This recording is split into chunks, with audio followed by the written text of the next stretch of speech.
దివ్యవాణి ప్రేక్షకులకు శుభాభివందనములు. క్రీస్తే పునాదిగా అనే కార్యక్రమానికి మిమ్మల్ందరినీ కూడా ఆహ్వానిస్తున్నాం. మనము తపస్కాలంలో ఉన్నాం, ఉపవాస దినాల్లో ఉన్నాం. మనము కొద్ది సమయం ఈ సమయంలో దేవుడి సన్నిధిలో దేవుని వాక్యాన్ని విందాం. దేవుని వాక్యాన్ని వినబోయే ముందు ఈ పాట ద్వారా మన దేవాదేవుని మహిమపరుద్దాం.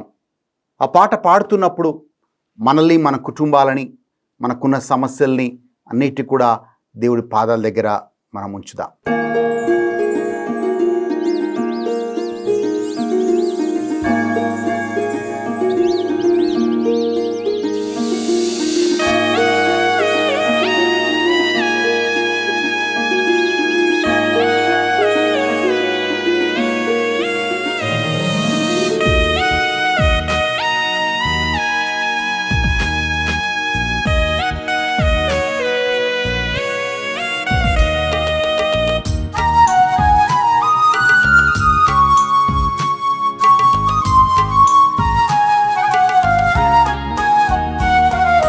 సిల్వలో నాకై కార్చెను యేసు రక్తము, సిల్వలో నాకై కార్చెను యేసు రక్తము, శిలనైన నన్ను మార్చెను యేసు రక్తము, శిలనైన నన్ను మార్చెను యేసు రక్తము, యేసు రక్తము, ప్రభు యేసు రక్తము, యేసు రక్తము, ప్రభు యేసు రక్తము, అమూల్యమైన రక్తము, యేసు రక్తము, అమూల్యమైన రక్తము, యేసు రక్తము, సిల్వలో నాకై కార్చెను యేసు రక్తము, సిల్వలో నాకై కార్చెను యేసు రక్తము.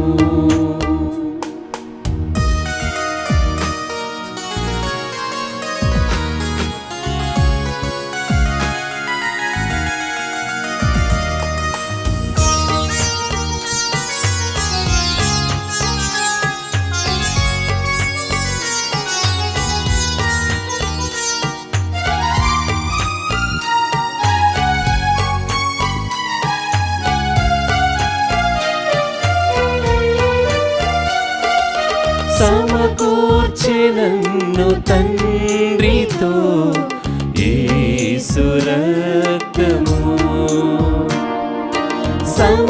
సమకూర్చెనన్ను తండ్రితో యేసు రక్తము, సంధి చేసి చేర్చును యేసు రక్తము, సంధి చేసి చేర్చును యేసు రక్తము, యేసు రక్తము, ప్రభు యేసు రక్తము,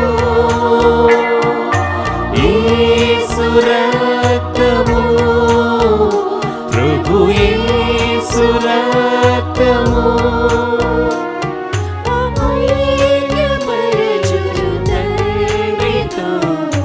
యేసు రక్తము, ఐక్యపరచును తండ్రితో యేసు రక్తము, సిల్వలో నాకై కార్చెను యేసు రక్తము, సిల్వలో నాకై కార్చెను యేసు రక్తము.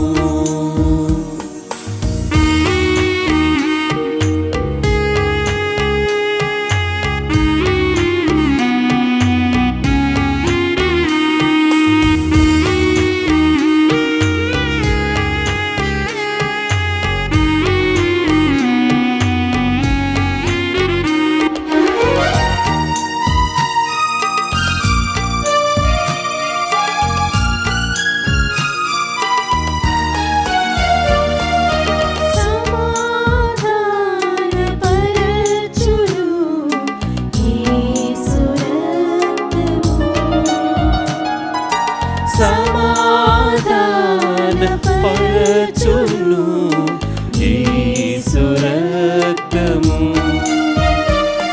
సమస్యలన్నీ తీర్చును యేసు రక్తము.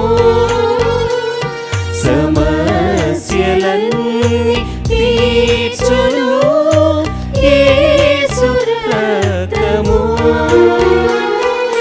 యేసు రక్తము, ప్రభు యేసు రక్తము. యేసు రక్తము, ప్రభు యేసు రక్తము. సంపూర్ణ శాంతి నీచును యేసు రక్తము. సంపూర్ణ శాంతి నీచును యేసు రక్తము. సిల్వలో నాకై కార్చెను యేసు రక్తము. సిల్వలో నాకై కార్చెను యేసు రక్తము. శిలనైన నన్ను మార్చెను యేసు రక్తము. శిలనైన నన్ను మార్చెను యేసు రక్తము. యేసు రక్తము, ప్రభు యేసు రక్తము.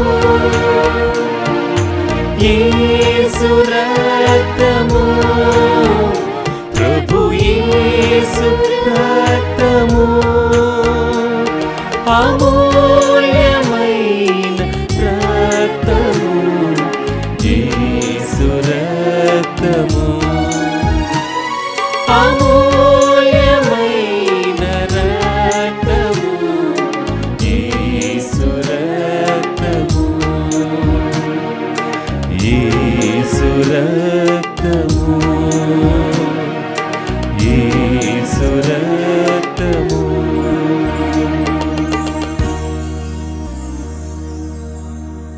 వాక్యం వినబోయే ముందు తలలు వంచుకొని ప్రార్థన చేసుకుందాం. మమ్మల్ని మిక్కిలిగా ప్రేమించు మా తండ్రి, నీకు వందనాలు, నీకు స్తోత్రాలు ప్రభువా. ఈ రోజుని బట్టి, ఈ సమయాన్ని బట్టి వందనాలు నాయనా.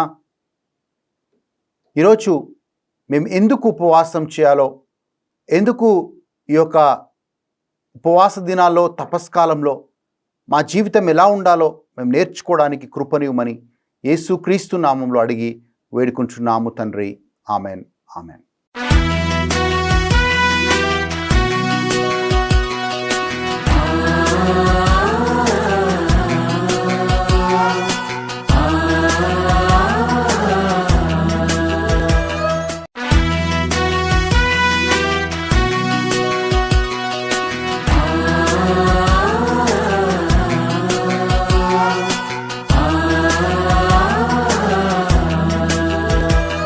ఈరోజు మనం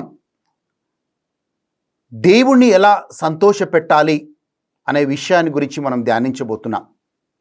మొదటి తెస్సలోనిక రాసిన లేఖ 4వ అధ్యాయం 1వ వచనంలో బైబిల్ గ్రంథంలో ఇలా చదువుతున్నాం. తుదకు సహోదరి సహోదరులారా, మేము ఎలాగైతే దేవుని సంతోషపెట్టామో అలాగే మీరు కూడా మమ్మల్ని అనుసరించి దేవుని సంతోషపెట్టేవారిగా ఉండుడి. మిమ్మల్ని బ్రతిమాలు కొనుచున్నాను అంటున్నాడు పౌలు గారు. అంతేకాదు మిమ్మల్ని హెచ్చరిస్తున్నాను అని కూడా అంటూ ఉన్నాడు. ఇంకో మాట అదే వచనంలో మనం చదువుతున్నాం. దేవుని సంతోషపెట్టడం అది ఆజ్ఞ అయి ఉంది అనే మాటను చెప్తా ఉన్నాడు. అంటే దేవుణ్ణి సంతోషపెట్టడం అనేది దేవుని ఆజ్ఞ. దేవుని ఆజ్ఞ అంటే మనం ఖచ్చితముగా అది చెయ్యాలి అని అర్థం. రెండవది, చివరిగా పౌలు గారు హెచ్చరిస్తున్నాను అంటున్నాడు. అంటే ఒక హెచ్చరికను జారీ చేస్తున్నాడు.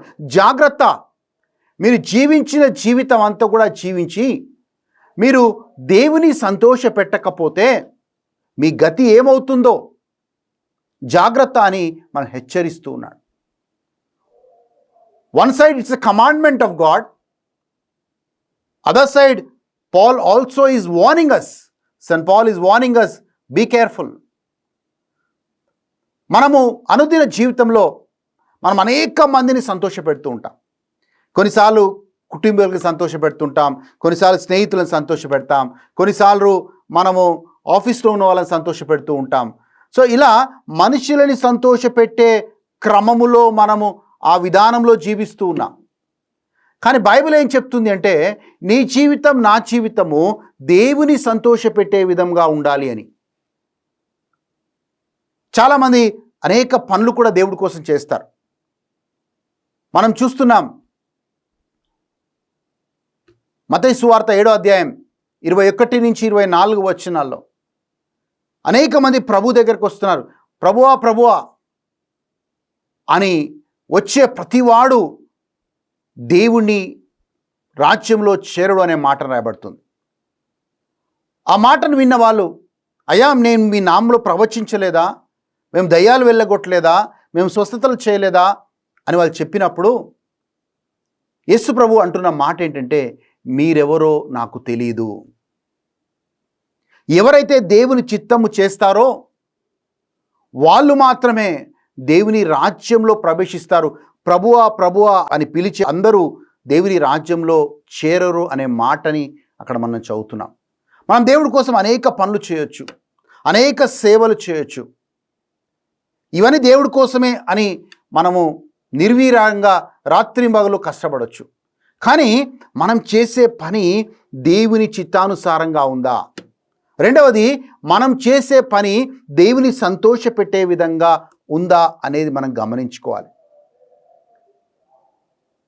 అదే మత్తయి సువార్త 7వ అధ్యాయం 24వ వచనంలో ప్రభువా మేము ఎన్నో సేవలు చేశాం నీకోసం అంటున్న వారి వైపు చూసి యేసు ప్రభు అంటున్నాడు మీరెవరో నాకు తెలియదు అంటున్నాడు. యేసు వాళ్ళు ప్రభు కోసం పనిచేశారా? చేశారు. కానీ వాళ్ళు దేవుని చిత్తంలో పనిచేశారా? దేవుని సంతోషపెట్టే విధంగా వాళ్ళ సేవ ఉండిందా అన్నది ప్రశ్న. ప్రియమైన వారలారా, మనము దేవుని రాజ్యంలో అడుగు పెట్టేవారిగా ఉండాలి. మరి దేవుడి రాజ్యంలో మనం అడుగు పెట్టాలి అంటే దేవుని సంతోషపెట్టే జీవితాన్ని మనం జీవించగలగాలి. పౌలు గారు గలతీయులకు రాసిన లేఖ 1వ అధ్యాయం 10-11 వచనాల్లో అంటాడు, ఒకవేళ నేను మనుషులను సంతోషపెట్టే విధంగా నేను జీవిస్తున్నట్లయితే, ఒకవేళ మనుషులను సంతోషపెట్టే విధంగా నేను సేవ చేస్తున్నట్లయితే నేను దేవుని సేవకుడే కాదు. If my life is pleasing people, then I am not a God's servant. నేను ఒక దేవుని సేవకుడిగా నేను దేవుణ్ణి సంతోషపెట్టే పనులే చేయాలి అని పౌలు గారు గలతీయులకు రాసిన లేఖ 1:10-11 వచనాల్లో అంటూ ఉన్నాడు. సో ప్రియమైన వారలారా, ఈ తపస్కాలంలో మనము ఒక ప్రశ్న మనల్ని అడుక్కోవాలి. ఆ ప్రశ్న ఏంటంటే నా జీవిత విధానము క్రీస్తుని సంతోషపెట్టే విధంగా ఉందా? ఒకవేళ లేకపోతే నేను సరి చేసుకోవాలి. క్రీస్తుని సంతోషపెట్టే విధంగా నన్ను నేను మార్చుకోవాలి, నన్ను నేను మలచుకోవాలి. బైబిల్ గ్రంథంలో యెహోషాఫాతు అనే ఈ రాజుని మనం చూస్తాం. ఈయన చాలా మంచి రాజు, దేవుడి పట్ల భయభక్తులు కలిగిన వాడు. యెహోషాఫాతు గురించి ఒక మాట రాయబడుతుంది బైబిల్లో. దేవుణ్ణి ద్వేషించే వారిని ఆయన ద్వేషించేవాడంట, దేవుణ్ణి ప్రేమించే వారిని ఆయన ప్రేమించేవాడంట. అంతగా దేవుడి పట్ల భయభక్తులు కలిగి జీవిస్తున్న యెహోషాఫాతు క్రమముగా ఆయన జీవితంలో దేవుడిని సంతోషపెట్టకుండా దేవుడికి దూరం అయిపోయిన సందర్భాన్ని మనం చూస్తూ ఉన్నాం. మరి దానికి కారణం ఏంటి అని బైబిల్ గ్రంథంలో మనం చూస్తే, కొన్ని రోజుల తర్వాత యెహోషాఫాతు, దేవుడితో నడుస్తున్న యెహోషాఫాతు, దేవుని సంతోషపెట్టే విధంగా నడుస్తున్న యెహోషాఫాతు సడన్గా ఆయన జీవితంలో హజారియా అనే ఒక రాజుతో, ఒక అన్య రాజుతో ఆయన స్నేహం చేస్తూ ఉన్నాడు. వాళ్ళ స్నేహం చిన్న చిన్నగా ఒక వ్యాపారముగా మారింది. ఇద్దరు కలిసి తర్షీషుకు వెళ్తున్న ఒక ఓడలు తయారు చేయడంలో వాళ్ళు నిమగ్నమైపోయారు. ఇద్దరు కలిసి ఆ ఓడలు తయారు చేసి ఒక వ్యాపారం చేయాలి అని ఒక నిర్ణయానికి వచ్చారు. ఎప్పుడైతే అన్య రాజుతో, ఈ యొక్క హజారియా అనే రాజుతో యెహోషాఫాతు సహవాసం చేయడం మొదలుపెట్టాడో, ఆ రోజు నుంచి క్రమముగా దేవుని సంతోషపెట్టే విషయం నుంచి దేవుడికి దూరమయ్యే ఆ పనులని ఆయన చేస్తూ వచ్చాడు. అలాంటి సమయంలో దేవుడు ఒక ప్రవక్తని పంపిస్తూ ఉన్నాడు యెహోషాఫాతు దగ్గరికి. జాగ్రత్త యెహోషాఫాతు, ఈ యొక్క సహవాసం కానీ ఈ వ్యాపారం కానీ మంచిది కాదు. నీ ఓడలు, నువ్వు తయారు చేసిన ఓడలు ఆ యొక్క తర్షీషుకు వెళ్ళకముందే పటాపంచలైపోతాయి అని ఒక ప్రవక్త వచ్చి ఆయన ప్రవచిస్తూ ఉన్నాడు యెహోషాఫాతు దగ్గర. అయినా కానీ యెహోషాఫాతు పట్టించుకోలేదు. ప్రవక్త ప్రవచనం వచ్చిన తర్వాత, ఇది దేవుడికి ఇష్టమైన పని కాదు, ఈ దేవుడికి ఇష్టమైన సహవాసం కాదు, ఈ దేవుడికి ఇష్టమైన వ్యాపారం కాదు, ఈ దేవుడికి ఇష్టమైన ఫ్రెండ్షిప్ కాదు అని గమనించి ఆయన జీవితాన్ని మార్చుకుంటే బాగుండేది. కానీ ఆ ప్రవక్త మాటలను లెక్క చేయకుండా ఆయన స్నేహాన్ని ఆయన కొనసాగిస్తూ వచ్చాడు, ఆయన వ్యాపారాన్ని ఆయన కొనసాగిస్తూ వచ్చాడు. కరెక్ట్గా ఆ ప్రవక్త చెప్పినట్లుగానే తర్షీష్కి వెళ్ళకముందే ఆ ఓడలన్నీ కూడా పటాపంచలైపోయి ఆ వ్యాపారంలో గొప్ప నష్టాన్ని యెహోషాఫాతు చూశాడు. ఈరోజు మనము దేవుడి పట్ల భయభక్తులుగా నడుస్తున్న మనం, దేవుడి మార్గాల్లో నడుస్తున్న మనం కొన్నిసార్లు చెడు సహవాసాల్లోకి వెళ్ళిపోతాం. కొన్నిసార్లు మనం చేయకూడని వ్యాపారాలు మనం చేసి మనము దేవుడికి దూరం అయిపోతాం. కొన్నిసార్లు అక్రమముగా డబ్బు సంపాదించే క్రమములో, లేకపోతే డబ్బు సంపాదించే క్రమములో మనము తప్పటడుగులు వేస్తూ దేవుడికి దూరం అయిపోతూ ఉంటాం. ప్రియమైన వారలారా, మనం ఏం చేసినా పౌలు గారు అన్నట్లుగా దేవుణ్ణి సంతోషపెట్టే విధంగా ఆ పని ఉండాలి, ఆ స్నేహం ఉండాలి, ఆ వ్యాపారం ఉండాలి, మనం చేసే పనులు ఉండాలి. ఒకవేళ అది లేకుండా ఆ పనులన్నీ చేస్తూ మనం ఎంత ప్రార్థన చేసినా, ఎంత ఉపవాస ప్రార్థన చేసినా అది ఫలించదు అనే మాటని జ్ఞాపకం చేస్తున్నా.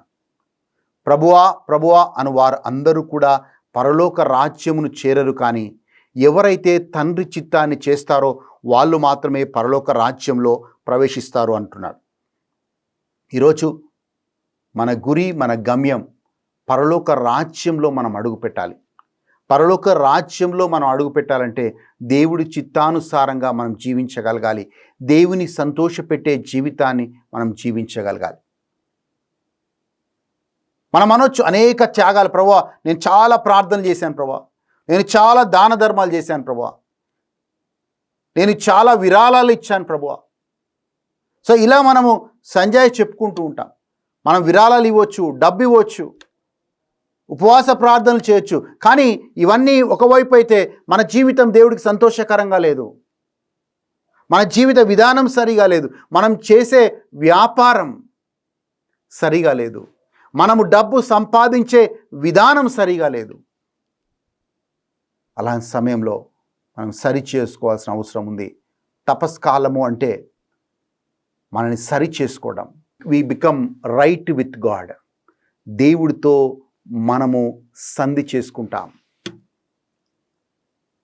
పడిపోయిన ఆత్మీయ స్థితి నుంచి మళ్ళీ దేవుడి దగ్గరికి మనం వస్తాం. అవునయ్యా, నేను తప్పిపోయిన కుమారుడిలాగా నేను పడిపోయానయ్యా, చెయ్యకూడని పనులు చేశాను ప్రభా, చెయ్యకూడని సహవాసంలో నేను ఉన్నాను ప్రభా, చెయ్యకూడని వ్యాపారాల్లోకి వెళ్ళిపోయానయ్యా, అనేక తప్పుడు విధానంలో డబ్బు సంపాదించడం నేర్చుకున్నాను ప్రభా, ఈరోజు నన్ను నేను సరి చేసుకుంటాను అని సరి చేసుకోవడమే మనకి ఈ యొక్క లెంట్ దినాల్లో, తపస్కాలంలో దేవుడు మనకిచ్చే గొప్ప అవకాశం. ఈరోజు ఒకసారి ఆత్మ పరిశీలన చేసుకుందామా? నా జీవితం దేవుని సంతోషపెట్టే విధంగా ఉందా? యేసు ప్రభు జీవితాన్ని బట్టి తండ్రి దేవుడు సంతోషపడ్డాడు. ఈయన నా ప్రియమైన కుమారుడు, ఈయన యందు నేను ఆనందిస్తున్నాను అని తండ్రి యేసు ప్రభు గురించి సాక్ష్యం ఇవ్వడం మనం చూస్తూ ఉన్నాం. ఈరోజు అదే స్వరాన్ని మనము దేవుడి దగ్గర నుంచి వినగలుగుతామా? ఈయన నా ప్రియమైన కుమారుడు, ఈయన యందు నేను సంతోషిస్తున్నాను, ఈయన నా ప్రియమైన కుమార్తె, ఈమె యందు నేను సంతోషిస్తూ ఉన్నాను. ఆ మంచి మాటని దేవుడి దగ్గర నుంచి మనము వినాలి. ఎందుకు అంటే దేవుణ్ణి సంతోషపెట్టడం కోసమే మన దేవుడు సృష్టించాడు. యోహాను సువార్తలో యేసు ప్రభువు అంటాడు, నన్ను పంపిన వాణ్ణి క్రియలు చేయుటకు ఆయనని సంతోషపెట్టడమే నా యొక్క పని అని ప్రభు అని యేసుక్రీస్తు అంటున్నాడు. My life is to please my father. ఈరోజు అదే ఆజ్ఞ మనకు కూడా వర్తిస్తుంది. మన జీవితం మన దేవుడికి సంతోషపెట్టే విధంగా ఉండాలి.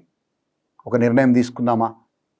ప్రభా, ఈరోజు నుంచి నన్ను నేను సరి చేసుకుంటాను, నిన్ను సంతోషపెట్టే విధంగా నేను జీవిస్తాను అని ఒక నిర్ణయం తీసుకుందాం.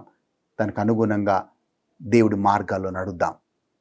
ఈ పాటను ప్రార్థనగా చేసుకొని దేవుడికి ఇష్టం లేని మనం ఉంటే, దేవుడిని సంతోషపెట్టలేని ఉంటే ఈరోజు మనం సమర్పిద్దాం. ఈ పాట పాడుతున్నప్పుడు let's surrender everything that is displeasing to God.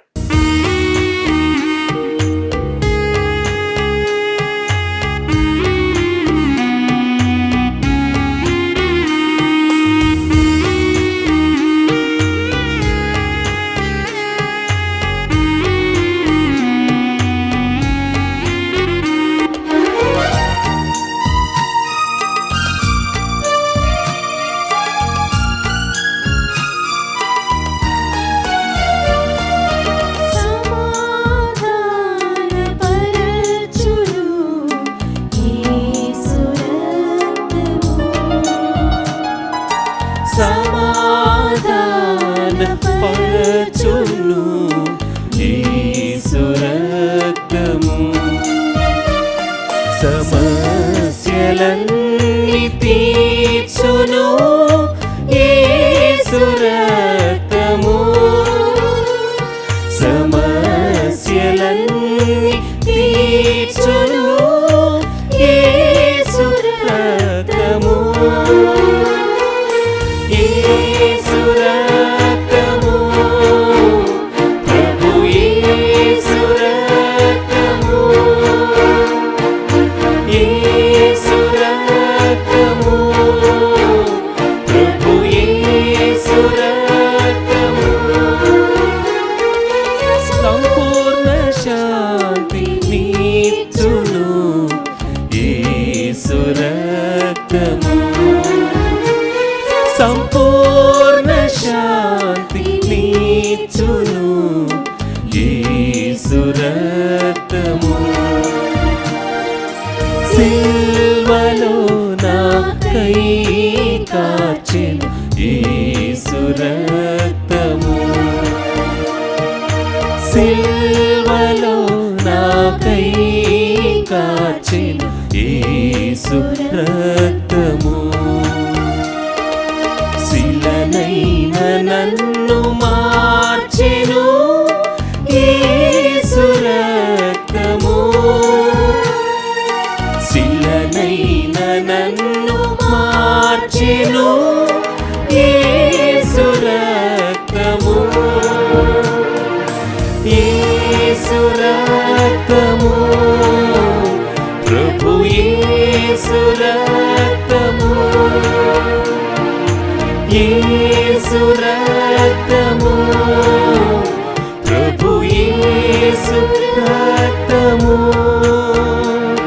అమూల్యమైన రక్తము యేసు రక్తము అమూల్యమైన రక్తము యేసు రక్తము యేసు రక్తము యేసు రక్తము.